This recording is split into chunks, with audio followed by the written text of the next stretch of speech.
আমি জানি তুমি সুন্দর, তবে আমি তোমার সৌন্দর্যের প্রেমে পড়িনি।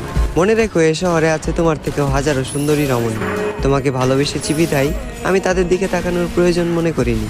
তোমার মুখে ছিল মধু, রূপে ছিল জাদু, চোখে ছিল নেশা। যে মানুষটার দিকে তাকিয়ে আমি মানসিক শান্তি খুঁজে পাই, তুমি ছিলে সেই মানুষ। তুমি আমার শেষ ভালোবাসা। আমি তোমাকে চিনতে ভুল করব না হাজার মানুষের ভিড়ে। আফসোস তুমি আমার ভালোবাসা বুঝতে ব্যর্থ, আর আমিও বুঝাতে পারিনি তোমায় এই বুক চিরে। আজ আমার একাকিত্বের সাথে বন্ধুত্ব, ঘুমের সাথে আরি, তোমার কথা ভেবে জেগে রাত পার করি। এই পৃথিবীর কোনো কিছুকেই আমি ভয় করিনি, তবে তোমাকে হারানোর ভয়ে ছিলাম ভীত এবং কাতর। কারো যেন নজর না লাগে, এ কারণে তোমায় রেখেছিলাম এই মনের ভিতর।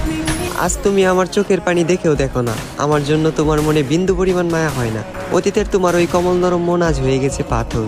তবে আমি বলে দিচ্ছি, তুমি মিলিয়ে নিও, তোমার ওই পাথরের মনেও একদিন জ্বলবে আগুন। আমি যতটা না কষ্ট পাচ্ছি, তার চেয়েও তুমি একদিন কষ্ট পাবে দ্বিগুণ। যেদিন মসজিদের মাইকে আমার নামে উচ্চারিত হবে ইন্না লিল্লাহি ওয়া ইন্না ইলাইহি রাজিউন।